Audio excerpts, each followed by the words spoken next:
Welcome to బీజేటీవీ. ముందుగా headlines చూద్దాం.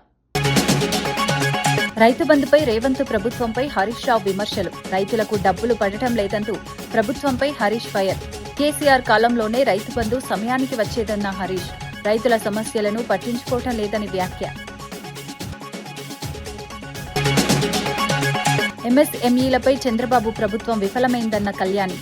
SC ST పారిశ్రామికవేత్తలకు సబ్సిడీలు ఇవ్వలేదని విమర్శ. డ్వాక్రా మహిళలను మోసం చేశారంటూ ప్రభుత్వంపై విమర్శలు. చిన్న పరిశ్రమలకు మద్దతు ఇవ్వలేదంటూ ప్రభుత్వంపై ఫైర్.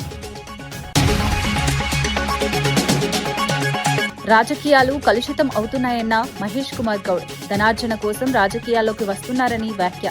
రాజకీయ నాయకుల తప్పులు బయటపెట్టాలి అన్న మహేష్ గౌడ్. ప్రజాసేవ చేయాలనుకునే వారికి కాంగ్రెస్ ఆహ్వానిస్తుందని వెల్లడి.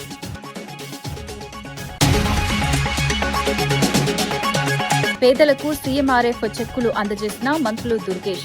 నిడదవోలులోని సీఎంఆర్ఎఫ్ చెక్కులు పంపిణీ చేసిన దుర్గేష్. రాయచోటిలో సీఎంఆర్ఎఫ్ సహాయం అందజేసిన రాంప్రసాద్ రెడ్డి. రాజ్యసభకు ఎన్నికైన నేతలను అభినందించిన శ్రీధర్ బాబు. తెలంగాణ సమస్యలను రాజ్యసభలో వినిపిస్తారన్న శ్రీధర్. అనుభవజ్ఞులైన నేతలు రాజ్యసభకు వెళ్లడం ఆనందమన్న మంత్రి.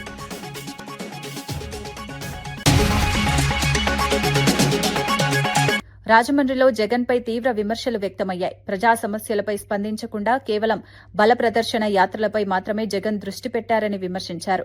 ప్రజలకు సంబంధించిన ఏ పబ్లిక్ సమస్య వచ్చినా జగన్ స్పందించడం లేదని అన్నారు. పార్టీ నాయకులకు ఇబ్బంది వచ్చినప్పుడు మాత్రమే స్పందిస్తున్నారని ఆరోపించారు. పాల వ్యాపారం చేస్తున్న గణేష్ 11 సంవత్సరాలుగా ఈ వ్యాపారం చేస్తున్నాడని గుర్తు చేశారు. ఈ సమయంలో వైఎస్సార్సీపీ ప్రభుత్వం కూడా అధికారంలో ఉన్నదని పేర్కొన్నారు. అప్పట్లో కూడా ఈ విషయాన్ని పట్టించుకోలేదని విమర్శలు గుప్పించారు. వెండరు అన్లైసెన్స్డ్ మిల్క్ సప్లై చేస్తున్నాడు అంటే మరి జగన్మోహన్ రెడ్డి గారి ప్రభుత్వం కూడా ఉంది కదా, మరి వాళ్ళు గాడిదలు కాసినట్టే కదా. This is not right at all. ఇప్పటికైనా ప్రభుత్వం మేల్కోవాలి. ఇప్పటికైనా ఫుడ్ సేఫ్టీ డిపార్ట్మెంట్ అన్నది దాని సిబ్బందిని పెంచుకోవాలి. పాల మీద నిరంతరం నిఘా ఉండాలి.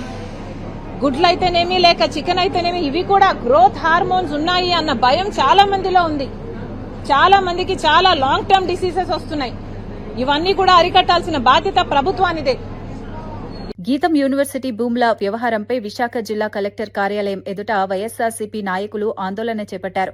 పెద్ద సంఖ్యలో నాయకులు కలెక్టరేట్లోకి వెళ్లేందుకు ప్రయత్నించగా పోలీసులు అడ్డుకున్నారు. విద్యాసంస్థల ముసుగులో ఎంపీ భరత్ భారీగా భూములు ఆక్రమించారని ఆరోపించారు. దాదాపు 5,000 కోట్ల రూపాయల విలువైన భూములను దోచుకున్నారని విమర్శించారు. ఈ అంశంపై సమగ్ర విచారణ జరిపి చర్యలు తీసుకోవాలని డిమాండ్ చేశారు. ఈ వ్యవహారం విశాఖ రాజకీయాల్లో చర్చనీయాంశంగా మారింది.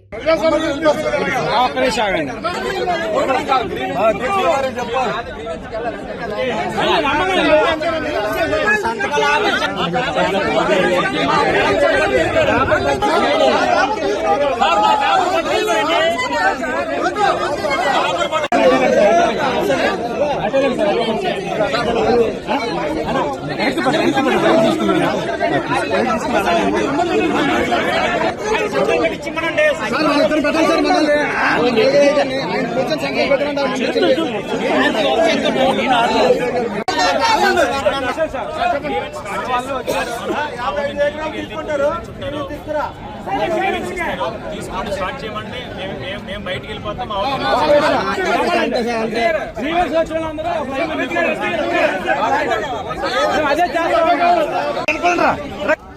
కొద్దిగా వెనక్కి రండి.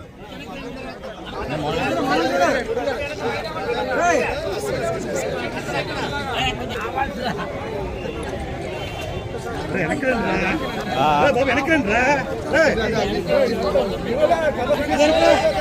వెనక్కి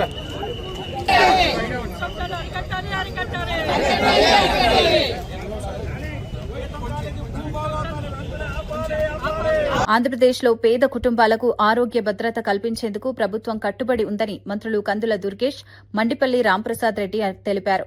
నిడదవోలులో మంత్రి కందుల దుర్గేష్ 38 మందికి 26.52 లక్షల విలువైన సీఎం రిలీఫ్ ఫండ్ చెక్కులు పంపిణీ చేశారు. మరోవైపు రాయచోటిలో మంత్రి మండిపల్లి రాంప్రసాద్ రెడ్డి 48 మందికి 70 లక్షల విలువైన చెక్కులు అందజేశారు. వైద్య చికిత్స కోసం ఆర్థిక సహాయం అందించేందుకు ప్రభుత్వం చర్యలు తీసుకుంటోందని తెలిపారు. ఆపదలో ఉన్న వాళ్ళకి, పేద వర్గాల వారికి ఇప్పుడు మనం గమనిస్తే చెక్కులు తీసుకున్న వాళ్ళని చూస్తే వాళ్ళు ఎంత పేదరికంలో ఉన్నారో అర్థమవుతుంది. అందరూ కూడా వారి మొహాల్లో చిరునవ్వు కనబడతా ఉంది. ఆరోగ్యం బాగుపరుచుకోవడానికి, కుదుటపరుచుకోవడానికి ముఖ్యమంత్రి గారు ఇస్తున్నటువంటి సహకారానికి వారందరూ కూడా ముఖ్యమంత్రి గారిని, ఉప ముఖ్యమంత్రి గారిని, కూటమి ప్రభుత్వాన్ని ఆశీర్వదిస్తున్నారు. శ్రీకాకుళంలో వైఎస్సార్సీపీ నాయకులపై ఎమ్మెల్యే గొండు శంకర్ తీవ్రంగా విమర్శించారు. రైతులను తప్పుదారి పట్టించే ప్రయత్నం చేస్తున్నారని ఆరోపించారు. కేంద్ర మంత్రి కింజారపు రామ్మోహన్ నాయుడుపై వ్యాఖ్యలు చేయడానికి వైఎస్సార్సీపీకి హక్కు లేదని అన్నారు. నేరేడి బ్యారేజ్ ప్రాజెక్టుకు ఉన్న అడ్డంకులను తొలగించేందుకు చర్యలు తీసుకుంటున్నామని ఇప్పటికే స్పష్టం చేశారని తెలిపారు. అయినప్పటికీ ఓపెన్ లెటర్ విడుదల చేసి రైతుల్లో గందరగోళం సృష్టించడం హాస్యాస్పదమని వ్యాఖ్యానించారు. రైతుల ప్రయోజనాలను దృష్టిలో ఉంచుకుని ప్రభుత్వం పనిచేస్తోందని పేర్కొన్నారు. ఎంత మాట్లాడకుండా ఉంటే అంత మర్యాద వాళ్ళకి దక్కుతుంది. పార్లమెంట్లో ఆయన యొక్క పెర్ఫార్మెన్స్ని చూపిస్తున్నటువంటి రామ్మోహన్ నాయుడు గారి లాంటి మీద మాట్లాడే కనీస అర్హత మాత్రం మనకు ఎవరికీ లేదు.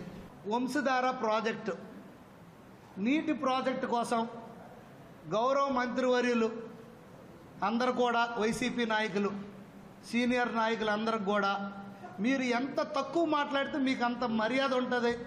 మీ 5 సంవత్సరాల్లో మీరు తెచ్చిన 175 కోట్లలో మీరు ఎంత ఖర్చు పెట్టారు, ఎంత పర్సంటేజ్ వరకు మీరు చేశారు?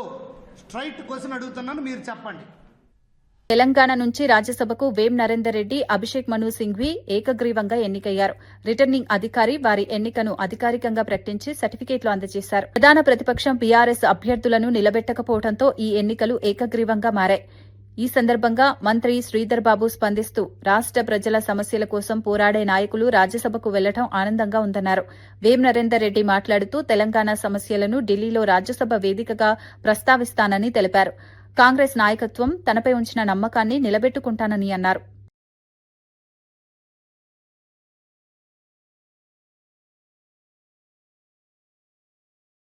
విభజనలకు సంబంధించి, రాష్ట్ర హక్కుల గురించి, రేపు రాబోయే కాలంలో కూడా విభజన చట్టానికి సంబంధించిన ఇంకా పూర్తి చేయలేని అనేక అంశాలపైన రాష్ట్ర ప్రయోజనాలను దృష్టిలో పెట్టుకుని అనుభవం గల 2 నాయకులు కూడా ఈరోజు రాజ్యసభలో మన తెలంగాణ ప్రభుత్వ బాణిని వినిపించడానికి, ప్రజా సమస్యలు తెలిసిన వారు, సమస్యల పరిష్కారంలో మరి ఆలోచన చేసేవారు ఈరోజు మరి ఎన్నికైనట్టు కూడా పత్రాలు ఇవ్వటం జరిగింది. ఈ సందర్భంలో వారికి శుభాకాంక్షలు తెలియజేస్తాను. తెలంగాణ వాణిని వినిపించే విధంగా రాజ్యసభ లోపట మా కాంగ్రెస్ పార్టీ నాయకత్వం ఆధ్వర్యం లోపట తెలంగాణ సమస్యల మీద ఎప్పటికప్పుడు ఆ సమస్యలను పరిష్కరించే విధంగా కేంద్ర ప్రభుత్వం మీద ఒత్తిడి తెచ్చి ఈ సమస్యలు పరిష్కరించే విధంగా ప్రయత్నం చేస్తానని చెప్పి ఈ అవకాశం ఇచ్చిన కాంగ్రెస్ పార్టీకి పేరున హృదయపూర్వక కృతజ్ఞతలు తెలియజేస్తాను.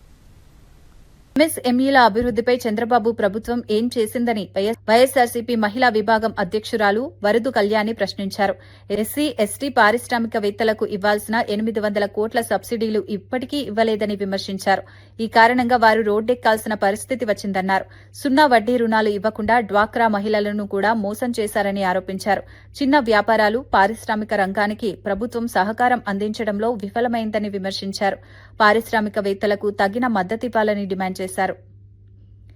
మహిళా పారిశ్రామికవేత్తల గురించి, ఎంఎస్ఎంఈల గురించి చెప్పడం జరిగింది. ఆల్రెడీ 1,00,000 మంది మహిళలకి పారిశ్రామికవేత్తలుగా తయారు చేసేసాను, ఇంకో 5 లక్షల మందికి పారిశ్రామికవేత్తలుగా నేను తయారు చేయబోతున్నాను అని చెప్పారు. నేను ఒకటే అడుగుతున్నాను చంద్రబాబు నాయుడు గారికి, ఈ పారిశ్రామికవేత్తలకి ఏమైనా మీరు 50% సబ్సిడీ ఇచ్చారా లేదా 90% సబ్సిడీ ఇచ్చారా?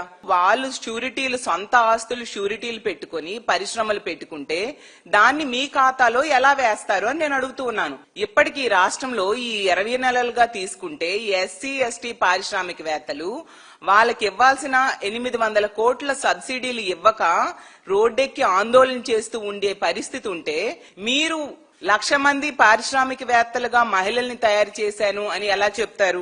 అసలు ఎంఎస్ఎంఈలు కేంద్ర ప్రభుత్వం రాయితీలతో రుణాలు మంజూరు చేయడం అనేది ఇప్పుడు కొత్తగా ఇచ్చిందేం కాదు కదా, దాన్ని మీ ఖాతాలో ఎలా వేస్తారు అని నేను అడుగుతూ ఉన్నాను. అలాగే తీసుకుంటే డ్వాక్రా సంఘాల మహిళల కట ఇంటికొక పారిశ్రామికవేత్తగా చేస్తాను అని చెప్పడం జరిగింది. దాన్ని చూసి మహిళలందరూ నవ్వుకున్నారు. చంద్రబాబు నాయుడు గారు, మీరిస్తానన్న సున్నా వడ్డీయే ఇవ్వకుండా మీరు ఇంటికొక పారిశ్రామికవేత్తని ఎలా చేస్తారు? గతంలో 3 లక్షల వరకు సున్నా వడ్డీ టెన్షన్ గా వాళ్ళ అకౌంట్ లో జగనన్న వేసేవారు. ఎన్నికల టైంలో మీరు ఏం చెప్పారు? 3 లక్షలు కాదు 10 లక్షల వరకు కూడా రుణాలకి సున్నా వడ్డీ మేము ఇస్తామని చెప్పి నమ్మించి ఓట్లేసుకుని 20 నెలలైనా ఇప్పటి వరకు ఇవ్వకుండా 5,000 కోట్లు బకాయిలు పడ్డారు మీరు, సున్నా వడ్డీ బకాయిలు.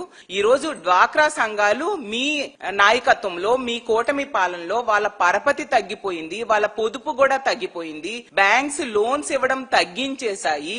అలాగే తీసుకుంటే వాళ్ళ పొదుపు కెపాసిటీ 479 కోట్లు పొదుపును కూడా తగ్గిపోయింది.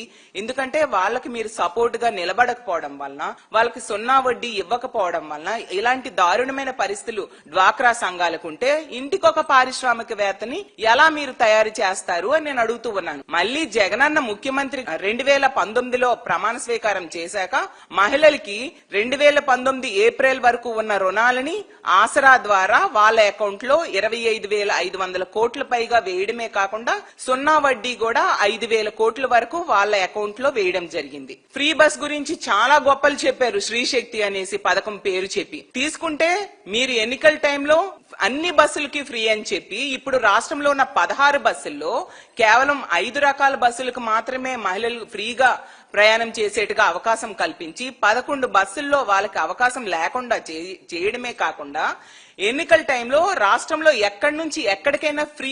రాజ్యసభకు ఎన్నికైన వేం నరేందర్ రెడ్డి, అభిషేక్ మను సింఘ్వీని మంత్రి శ్రీధర్ బాబు అభినందించారు. అనుభవజ్ఞులైన ఈ నాయకులు రాష్ట్ర ప్రజల ప్రయోజనాల కోసం పనిచేస్తారని ఆశాభావం వ్యక్తం చేశారు.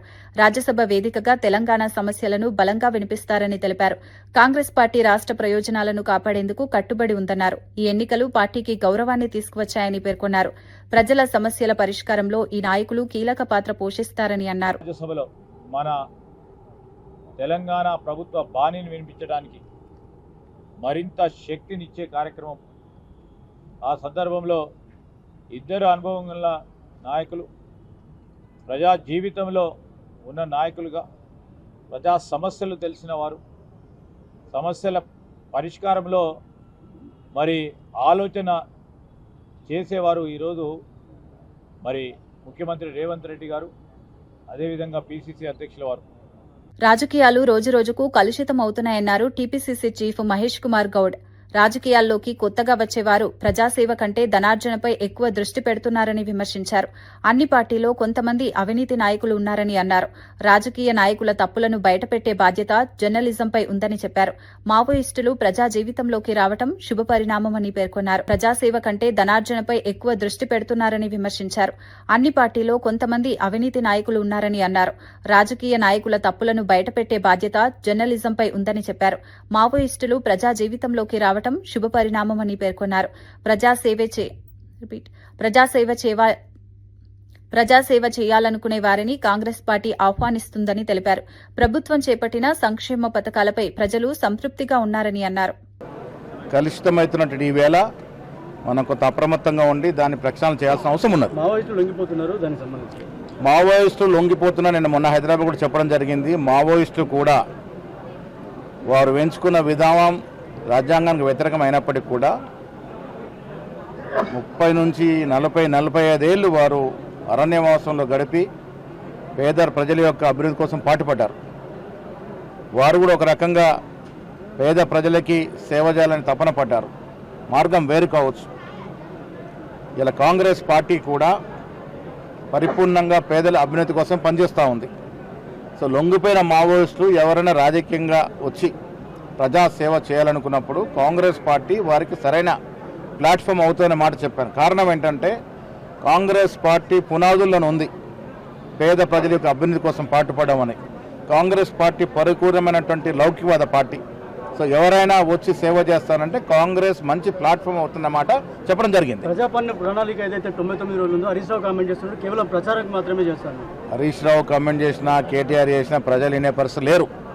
ప్రజలకి లబ్ధి జరుగుతూ ఉంది, ప్రజలకి సంక్షేమం అందుతూ ఉంది, ప్రజలకి అభివృద్ధి అందుతూ ఉంది.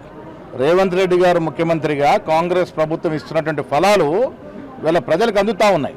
అది ఉచిత బస్సు కావచ్చు, నాణ్యమైనటువంటి సన్నబియ్యం కావచ్చు, ఉచితంగా వస్తున్నట్టు విద్యుత్ కావచ్చు, ఇవాళ అడిగిన ప్రతిభానికి రేషన్ కార్డు ఇచ్చే విధానం కావచ్చు, రైతు భరోసా కావచ్చు, రైతు రుణమాఫీ కావచ్చు, పేద ప్రజలకి సంక్షేమం పరిపూర్ణంగా అందుతూ ఉంది.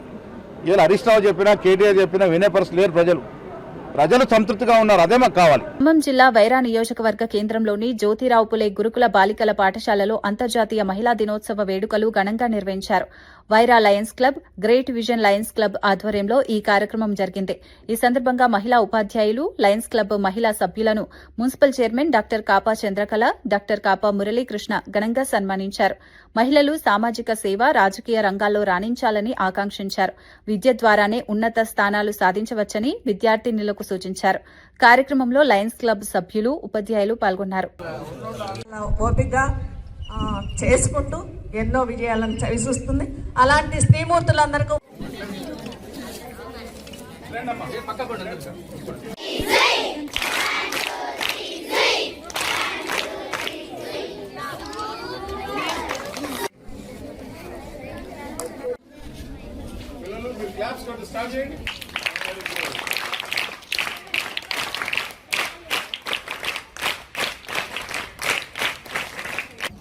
ఇవాళ మనము ఒక ఇంటర్నేషనల్ ఉమెన్స్ డే సెలబ్రేట్ చేసాము. ఇక్కడ గ్యాదర్ అయ్యాము. మనకి చాలా మంది మహిళలు పురాతన కాలం నుంచి, పురాణ గాథల కాలం నుంచి వీళ్ళందరూ కూడా ఎంతో కృషి చేసిన వాళ్ళు చాలా మంది ఉన్నారు. వివిధ రంగాల్లో రాజకీయ నాయకులు కానీ, వైమానిక దళంలో కానీ, మేడం అన్నట్టు అంతరిక్షంలో ప్రయాసించిన వాళ్ళు కానీ, అప్పటి నుంచే చాలా మంది కృషి చేయబట్టే మనం ఇలా ఉన్నాం. ధైర్య సాహసాలకి ఝాన్సీ లక్ష్మి కానీ ఇలా ఇవన్నీ మనం చెప్పుకుంటూనే ఉన్నాం. అలాగే మీకు పాకిస్తాన్లో చైల్డ్ ఎడ్యుకేషన్ కోసం చాలా పోరాడి బాంబు దాడికి కూడా ఓర్చుకొని తర్వాత అది అంతా క్యూర్ చేసుకొని అమ్మాయి నోబెల్ బహుమతి సాధించింది 13 years ఏజ్లో. అలాంటి వాళ్ళు మనకి చాలా స్ఫూర్తిదాయకం. మీరు అంతా ఆ అమ్మాయి ధైర్యాన్ని, పాకిస్తాన్ వాళ్ళ ఆర్మీకి ఎదురోడి పోరాడి మరి చైల్డ్ విద్య కోసం, ఎడ్యుకేషన్ కోసం చాలా పోరాడింది. ఆమె మీకు చాలా స్ఫూర్తి కావాలి. ఎందుకంటే సంకల్పం అనేది చాలా ముఖ్యం. ఖమ్మం జిల్లా వైరా మండలం గరికపాడు గ్రామంలో ఐఏఎస్ అధికారి చి ప్రియాంక జన్మదిన వేడుకలు నిర్వహించారు. ఈ సందర్భంగా జెడ్పీహెచ్ఎస్ పాఠశాలలో 10వ తరగతి పరీక్షలకు సిద్దమవుతున్న విద్యార్థులకు అధ్యయన సామగ్రిని అందజేశారు. రతన్ రాజు సహకారంతో ఈ కార్యక్రమం నిర్వహించారు. విద్యార్థులు భయపడకుండా ప్రశాంత వాతావరణంలో పరీక్షలు రాయాలని సూచించారు. ఉన్నత విద్య అభ్యసించి ఐఏఎస్, ఐపీఎస్ స్థాయికి చేరాలని ప్రోత్సహించారు. కార్యక్రమంలో ఎంపీడీఓ, పంచాయతీ సెక్రటరీ, ఉపాధ్యాయులు, గ్రామ పెద్దలు పాల్గొన్నారు. ప్రియాంక మేడం గారికి మీ తరఫున, మా తరఫున, మన అందరి తరఫున ఒకసారి స్పెషల్ కమిషనర్. ఈరోజు 10వ తరగతి రాసే పరీక్షలు కూడా అవి మీకు చిన్న వస్తువులైనా కానీ మేడం గారు బర్త్డే సందర్భంగా తీసుకున్న గిఫ్ట్తో మీరు రాసే పరీక్షలో మంచిగా ఫలితాలు సాధిస్తారని ఈ యొక్క కార్యక్రమాన్ని ఉద్దేశించి మేము ఎందుకు తీసుకున్నామంటే మన గరికపాడులో జిల్లా స్థాయిలో సాధించగలిగే పిల్లలు ఉన్నారు కాబట్టి ప్రియాంక మేడం గారి బర్త్డే సందర్భంగా 10వ తరగతి పిల్లలు మంచి రిజల్ట్ వచ్చిందనే పేరు మేము కూడా హైదరాబాద్ స్థాయి happy birthday Priyanka madam. Okay right అండి. Ready ready sir. సార్ ఇక్కడ చూడండి కెమెరా. ఓకే నాని చూడండి, అవి కూడా కనపడ. ఇక్కడ చూడండి ఒకసారి.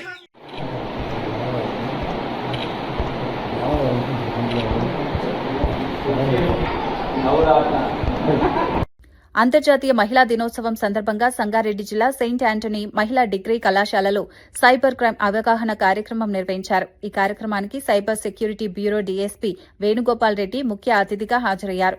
సోషల్ మీడియాలో జరిగే సైబర్ స్టాకింగ్, మ్యాట్రిమోనియల్ మోసాలపై అవగాహన కల్పించారు. వ్యక్తిగత సమాచారాన్ని అపరిచితులతో పంచుకోకూడదని సూచించారు. సైబర్ నేరాలకు గురైతే వెంటనే 1930 హెల్ప్ లైన్ లేదా cybercrime.gov.in ద్వారా ఫిర్యాదు చేయాలని తెలిపారు. కార్యక్రమంలో 500కు పైగా విద్యార్థినులు పాల్గొన్నారు. నెట్వర్క్ వాడి, వైఫైను వాడి లేదా ఏదైనా సిస్టమ్ వాడి, మొబైల్ ఫోన్ వాడి ఒక బ్యాంక్ అకౌంట్ టార్గెట్ చేసి డబ్బులు కొట్టడం సరే. ఓన్లీ బ్యాంక్ అకౌంట్, నెట్వర్క్ వాడి, వైఫైను వాడి లేదా ఏదైనా సిస్టమ్ వాడి, మొబైల్ ఫోన్ వాడి ఒక బ్యాంక్ అకౌంట్ టార్గెట్ చేసి డబ్బులు కొట్టడం సరే. Only bank account Rythu Bandhu పథకంపై BRS నేత హరీష్ రావు రాష్ట్ర ప్రభుత్వాన్ని విమర్శించారు. కేసీఆర్ అధికారంలో ఉన్నప్పుడు నాట్లు వేసే సమయానికి రైతు బంధు పడేదని అన్నారు. ప్రస్తుతం కోతల సమయానికి కూడా రైతులకు డబ్బులు పడటం లేదని విమర్శించారు. రైతు బంధు పథకాన్ని పక్కనబెట్టి రాహుల్ బంధు పథకం తీసుకువచ్చారని ఆరోపించారు. ముఖ్యమంత్రి తన సీటు కాపాడుకునేందుకు రాహుల్ గాంధీకి సంవత్సరానికి 1,000 కోట్ల రూపాయల కప్పం కడుతున్నారని వ్యాఖ్యానించారు. రైతుల సమస్యలను ప్రభుత్వం పట్టించుకోవడం లేదని విమర్శించారు. 22A కింద 1 కోటి ఎకరాల భూములు పెట్టినారు. అంటే నిషేధిత భూముల జాబితాలో లక్షల ఎకరాలు పెట్టి డబ్బుల వసూళ్లకు పాల్పడతా ఉన్నారు. స్వయంగా వార్తలు ముగించే ముందు ముఖ్యాంశాలు మరోసారి. రైతు బంధుపై రేవంత్ ప్రభుత్వంపై హరీష్ రావు విమర్శలు. రైతులకు డబ్బులు పడటం లేదంటూ ప్రభుత్వంపై హరీష్ ఫైర్. కేసీఆర్ కాలంలోనే రైతు బంధు సమయానికి వచ్చేదన్న హరీష్. రైతుల సమస్యలను పట్టించుకోవటం లేదని వ్యాఖ్య. ఎంఎస్ఎంఈలపై చంద్రబాబు ప్రభుత్వం విఫలమైందన్న కళ్యాణి. ఎస్సీ ఎస్టీ పారిశ్రామికవేత్తలకు సబ్సిడీలు ఇవ్వలేదని విమర్శ. డ్వాక్రా మహిళలను మోసం చేశారంటూ ప్రభుత్వంపై విమర్శలు. చిన్న పరిశ్రమలకు మద్దతు ఇవ్వలేదంటూ ప్రభుత్వంపై ఫైర్. రాజకీయాలు కలుషితం అవుతున్నాయన్న మహేష్ కుమార్ గౌడ్. ధనార్జన కోసం రాజకీయాల్లోకి వస్తున్నారని వ్యాఖ్య. రాజకీయ నాయకుల తప్పులు బయటపెట్టాలి అన్న మహేష్ గౌడ్. ప్రజాసేవ చేయాలనుకునే వారికి కాంగ్రెస్ ఆహ్వానిస్తుందని వెల్లడి.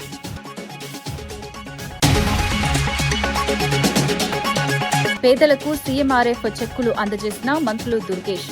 నిడదవోలులోని సీఎంఆర్ఎఫ్ చెక్కులు పంపిణీ చేసిన దుర్గేష్. రాయచోటిలో సీఎంఆర్ఎఫ్ సహాయం అందజేసిన రాంప్రసాద్ రెడ్డి. రాజ్యసభకు ఎన్నికైన నేతలను అభినందించిన శ్రీధర్ బాబు. తెలంగాణ సమస్యలను రాజ్యసభలో వినిపిస్తారన్న శ్రీధర్. అనుభవజ్ఞులైన నేతలు రాజ్యసభకు వెళ్లటం ఆనందమన్న మంత్రి.